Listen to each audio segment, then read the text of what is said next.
कि इन दो एटम्स के म्यूचुअल रिएक्शन से कभी तो अट्रैक्शन फोर्स लग रहा है, क्योंकि जैसे ही इलेक्ट्रॉन ऊपर नीचे हो गए तो इनके इलेक्ट्रॉनों का अट्रैक्शन फोर्स लग रहा है ऑपोजिट न्यूक्लियाई का, तो कभी तो ये पास आना चाह रही है। फिर जैसे ही घूमते हुए इलेक्ट्रॉन एक दूसरे के आमने सामने आ गए तो फिर रिपल्शन हो रहा है, तो ये एक दूसरे से वापस दूर जाना चाह रहे हैं। तो एनर्जी लेवल्स के इस अट्रैक्शन और रिपल्शन के कारण एनर्जी कभी या तो कम हो जाती है या ज्यादा। ठीक है, जब इसको स्पेक्ट्रम में देखा जाता है तो एक एनर्जी लेवल की एनर्जी पहले से कम या पहले से ज्यादा हो जाए तो ये दो एनर्जी लेवल्स में स्प्लिट दिखाई देगा, टूटा हुआ दिखाई देगा स्पेक्ट्रम में। ठीक है, तो इन दोनों की जो म्यूचुअल रिएक्शन है इसके कारण क्या हो रहा है कि परमाणुओं के बीच में कभी अट्रैक्शन फोर्स कभी रिपल्शन फोर्स लग रहा है, तो एनर्जी लेवल्स की एनर्जी भी कभी कम कभी ज्यादा हो रही है। तो इस तरीके से एक एनर्जी लेवल दो एनर्जी लेवल्स में स्प्लिट हुआ दिखता है। अब ये तो म्यूचुअल रिएक्शन ऐसे धीरे धीरे एक दूसरे के पास आते जाएंगे तो इन दोनों की म्यूचुअल रिएक्शन बढ़ेगी। इसके अलावा भी और भी है,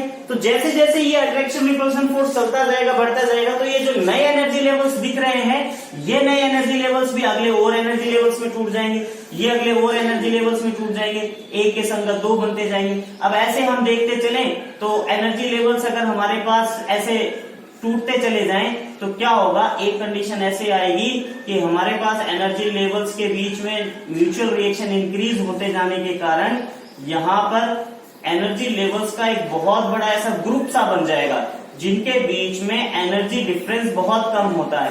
तो ये जो ग्रुप सा जो बन रहा है, ठीक है, ये जो ग्रुप बना है इसी को हम क्या बोलते हैं, बैंड। तो बैंड का मतलब क्या है, बैंड का मतलब है ग्रुप ऑफ एनर्जी। ठीक है, तो हमारे पास जो क्या है ग्रुप ऑफ एनर्जी लेवल। तो जब हम बैंड की बात कर रहे हैं तो due to mutual reaction between the atoms a group of energy levels forms in which energy difference very negligible। ठीक है, तो ये हमारे पास ऐसा जो ग्रुप बना जिनके बीच में हमारे पास क्या है, हमारे पास एनर्जी लेवल के बीच में जो डिफरेंस है उसको मेजर करना कठिन है, नेग्लिजिबल है एकदम। तो ये लगभग इस तरह से जो सतत संरचना बन रही है, कंटिन्यूस स्ट्रक्चर सा जो दिख रहा है, इसी को बैंड कहते हैं। और बैंड बनने का मतलब क्या है, बैंड बनने का मतलब क्या है कि इन दोनों के बीच का जो ये एनर्जी गैप है, ठीक है, ये एनर्जी गैप जो है बैंड बनने पर ये एनर्जी गैप खत्म हो गया। इसका मतलब इसका इलेक्ट्रॉन इसमें, इसका इलेक्ट्रॉन इसमें काउंट किया जा सकता है। कहने का मतलब जब इसका ऑक्टेन कंप्लीट करना होगा तो इसका इलेक्ट्रॉन इसमें काउंट होगा। कहने का मतलब इन दोनों के बीच में एनर्जी डिफरेंस तो खत्म ही हो गया। ठीक है, तो ये इलेक्ट्रॉन आसानी से निकलकर इसमें और इसका इलेक्ट्रॉन आसानी से निकलकर इसमें आ जा सकता है। अर्थात दोनों के जो अंतिम ऊर्जा स्तर है, जो बाह्यतम ऊर्जा स्तर है, जो आउटर मोस्ट सेल है, उनके एनर्जी लेवल्स के जो बीच का डिफरेंस है खत्म हो गया। तो जब एनर्जी लेवल, एनर्जी का जो डिफरेंस है खत्म हो गया, इसका मतलब इस आउटर मोस्ट सेल की एनर्जी भी उतनी है जो इसकी है।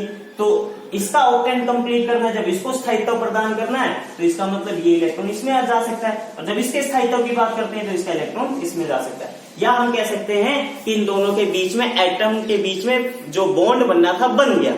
ठीक है, इलेक्ट्रॉनों का साझा हो चुका है, बॉन्ड बन चुका है। तो ये ही हमारे पास बैंड थ्योरी है।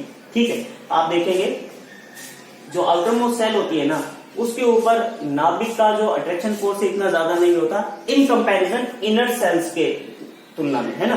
तो ये जो यहाँ पर है, इनके कोरस्पोंडेंस भी बैंड बनता है, इनके कोरस्पोंडेंस भी बैंड बनता है, इनमें भी एनर्जी लेवल्स में स्प्लिटिंग होती है, एनर्जी लेवल टूटते हैं, बट इनके बीच का एनर्जी डिफरेंस नहीं खत्म हो पाता। ऐसा नहीं है कि इसके अंदर की कक्षा से इलेक्ट्रॉन निकलकर इसमें चला जाएगा। ऐसा ज्यादातर बाह्यतम हमारे पास जो बाह्यतम कोश होता है, जो आउटर मोस्ट सेल होती है, उसी में हो पाता है। तो इस तरह से हमारे पास बैंड थ्योरी को एक्सप्लेन किया जाता है। ठीक है, अर्थात ये दोनों एटम ने ऑक्टेंट कंप्लीट कर लिया है, यानी इलेक्ट्रॉनों के जो एनर्जी लेवल से इन दोनों का सेम हो चुका है, बीच में कोई गैप ही नहीं बचा, एनर्जी लेवल सेम हो गया। तो ये इलेक्ट्रॉन इसमें और ये इसमें आ जा रहा है, तो अर्थात इनके बीच में बंध बन गया। बैंड बनने का बेसिक मीनिंग क्या समझोगे कि दो एटम्स के बीच में बॉन्ड बन चुका है। बैंड बनने का मतलब दो एटम्स के बीच में बॉन्ड बन चुका है, बंध बन चुका है। अर्थात इसके ऑक्टेन के समय ये सारे इलेक्ट्रॉन जितने भी इसमें ऑक्टेन कंप्लीट करने इसमें आ सकते हैं और इसके इलेक्ट्रॉन इसमें जा सकते हैं। ठीक है, इसी को हम बैंड सिद्धांत कहते हैं, बैंड थ्योरी कहते हैं। बैंड थ्योरी का मतलब है जब बैंड फॉर्म हो जाएगा तो आउटर मोस्ट सेल के बीच का जो एनर्जी डिफरेंस है वो खत्म हो जाता है। ठीक, अब इसी तरीके से इस बैंड थ्योरी को जब हम सेमीकंडक्टर के लिए समझा रहे हैं, सेमीकंडक्टर के लिए बोल रहे हैं, तो ये हमारे पास बाह्यतम कक्षा जो है, ठीक है, तो बाह्यतम कक्षा को हम क्या बोलते हैं, बैलेंस। बाह्यतम कक्षा के संगत जो बैंड होता है वो बैलेंस बैंड होता है।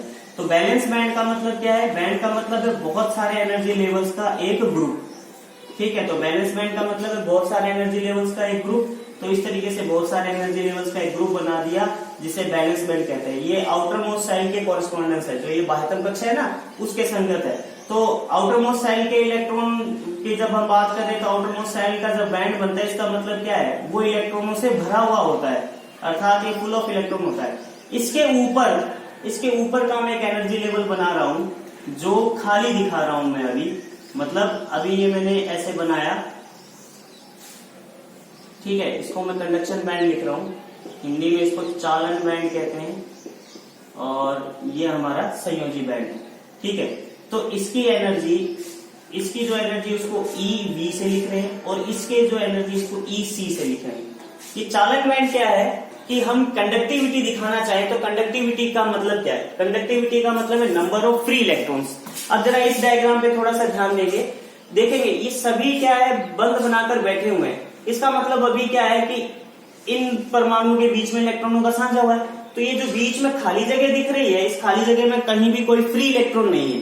परंतु जब अपन इसको गर्म करें, हीट देने लग जाए, इसको अगर अपने गर्म करके हीट देने लग जाए तो क्या होगा कि इन एटम्स के वाइब्रेशन बढ़ जाएंगे, ठीक है। इसके अगर वाइब्रेशन बढ़ गए तो मान लो इन दोनों के बीच का जो बॉन्ड है वो कभी भी टूट सकता है, ठीक है।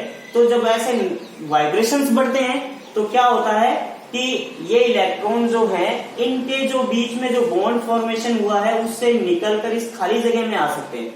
तो जितने भी खाली जगह में नंबर ऑफ फ्री इलेक्ट्रॉन्स बढ़ते जाएंगे, इन लैटिस के बीच में जो नंबर ऑफ फ्री इलेक्ट्रॉन्स बढ़ते जाएंगे, तो ये जो फ्री इलेक्ट्रॉन्स बढ़ेंगे यही क्या इंक्रीज करते हैं? कंडक्टिविटी, या यही शो करते हैं कि इसमें कितनी कंडक्टिविटी है। तो क्या हुआ?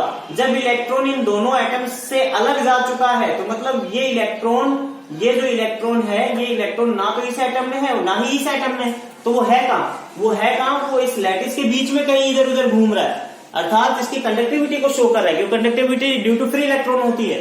तो इसका अर्थ ये हुआ कि जब इसको हीट मिलेगी या एनर्जी मिलेगी जिससे यहाँ के इलेक्ट्रॉन जो है हीट पाकर कहाँ जाएंगे? खाली जगह। जब हम कह रहे हैं कि पदार्थ की कंडक्टिविटी को शो कर रहा है, तो कंडक्टिविटी को शो करने के लिए एक एनर्जी बैंड की कल्पना करते हैं जिसे हम क्या बोलते हैं? चालन बैंड। ये भी बहुत सारे एनर्जी लेवल्स के अंदर है। किसी को ज्यादा एनर्जी मिली तो वो ज्यादा ऊंचे एनर्जी लेवल में जाएगा, किसी को कम मिली तो वो कम में जाएगा, ठीक है। तो इस तरीके से कंडक्शन बैंड में जैसे जैसे नंबर ऑफ फ्री इलेक्ट्रॉन्स बढ़ेंगे, हम कहेंगे इस पदार्थ की चालकता बढ़ जाएगी। और ऐसा क्या हो रहा है? ऐसा ड्यू टू हीट होता है। सेमीकंडक्टर के अंदर ऐसा ड्यू टू हीट है, ठीक है। अब इन दोनों के बीच में एक हमने गैप दिखाया। गैप क्यों दिखाया? अगर गैप नहीं दिखाते इसका मतलब जो बैलेंस बैंड है वही कंडक्शन बैंड होता, ठीक है। ऐसा कंडक्टर के केस में होता है, सुचालक के केस में ऐसा होता है। बट जनरली जब अपन इसकी बेसिक डेफिनेशन दे रहे हैं तो बेसिक डेफिनेशन के अंदर हमें की कुछ गैप तो दिखाई नहीं कि भाई इसकी एनर्जी डिफरेंट है और इसकी एनर्जी डिफरेंट है। क्यों? क्योंकि ये तो बैलेंस बैंड का हायर एनर्जी लेवल है और ये कंडक्शन बैंड का लोअर एनर्जी लेवल है। तो इस जो गैप की जब हम बात करें, इस गैप का नाम ही फॉरबिडन गैप है, ठीक है। फॉरबिडन गैप, जिसे हम क्या बोलते हैं हिंदी में? वर्जित ऊर्जा अंतराल। वर्जित ऊर्जा अंतराल, ठीक है। तो ये डेल्टा EG से रिप्रेजेंट होता है। तो डेल्टा EG किसके बराबर होगा? देखो यहाँ एनर्जी लेवल इंक्रीज होता जा रहा है, एनर्जी का मान जो है, ठीक है, यहाँ बढ़ता जा रहा है। तो धीरे धीरे अगर ऊपर जाएंगे तो हमें पता है कि कंडक्शन बैंड की एनर्जी का जो लोवेस्ट एनर्जी लेवल उसकी एनर्जी बैलेंस बैंड से ज्यादा है। तो EC माइनस का EV, ये हमारे पास वर्जित ऊर्जा अंतराल कहलाता है, ठीक है। यानी वर्जित ऊर्जा अंतराल की जब हम बात कर रहे हैं, फॉरबिडन गैप की बात कर रहे हैं, तो फॉरबिडन गैप क्या है? वो एरिया है या वो स्पेस है जहां पर हमारे पास कोई भी एनर्जी लेवल होता ही नहीं, ठीक है। एक होता है सिलेक्शन रूल। सिलेक्शन रूल, ठीक है, हिंदी में इसे बोलते हैं वर्ण क्रम नियम। वर्ण क्रम नियम, ठीक है। Then value equal to plus minus 1 होता है। इसका क्या मतलब होता है कि जब इलेक्ट्रॉन एक एनर्जी लेवल से दूसरे एनर्जी लेवल तक जाता है तो जो एनर्जी लेवल्स के बीच का जो डिफरेंस होता है वो एच न्यू के इक्वलेंट होता है। ठीक है, कि कितनी एनर्जी मिली जिसको पाकर वो ऊपर गया। तो ये जो वर्णक्रम नियम है, सिलेक्शन रूल क्या बताता है कि यहाँ कोई एनर्जी लेवल इस नियम के अनुसार परमिसिबल नहीं है, अनुमत नहीं है। तो फॉरबिडन गैप का डेफिनेशन क्या बनता है? फॉरबिडन गैप का डेफिनेशन बनता है कि वर्णक्रम नियमानुसार अनुमत जहां पर एक भी एनर्जी लेवल नहीं होगा, मतलब बैलेंस बैंड और कंडक्शन बैंड के बीच का वो स्थान जहां पर वर्णक्रम नियमानुसार एक भी एनर्जी लेवल अनुमत नहीं होता, परमिसिबल नहीं होता, उसको अपने फॉरबिडन गैप कहते हैं। ठीक है, तो ये फॉरबिडन गैप का डेफिनेशन हो गया। इसी तरीके से बैलेंस बैंड का डेफिनेशन देना है तो बहुत ही इजी है। क्या बैलेंस बैंड का डेफिनेशन क्या है? परमाणु के संयोजी कक्षा, क्योंकि इसको संयोजी बैंड बोलते हैं हिंदी में, परमाणु के संयोजी कक्षा यानी जो आउटर मोस्ट सेल है, जो बैलेंस सेल है, उससे जुड़ा हुआ, ठीक है, बैंड जो है वो हमारे पास बैलेंस बैंड कहलाता है। ठीक है, परमाणु के संयोजी कक्षा से जुड़ा हुआ बैंड बैलेंस बैंड है। और कंडक्शन बैंड क्या है? कंडक्शन बैंड इसके ऊपर होता है। सीधी सी बात है कि बैलेंस बैंड से ज्यादा एनर्जी वाला होता है। तो कंडक्शन बैंड को डेफिनेशन देंगे तो वो क्या बोलेंगे? वर्णक्रम नियमानुसार अनुमत वह ऊर्जा समूह जिसकी ऊर्जा बैलेंस बैंड से ज्यादा होती है और जो सामान्यता खाली रहता है, इसमें इलेक्ट्रॉन पहले नहीं होते, हीट इंक्रीज करने पर यहां से इलेक्ट्रॉन जंप मारकर इस खाली जगह में पहुंच पाते हैं ना। तो ये हमारे पास इसकी कंडक्शन बैंड की डेफिनेशन होगी।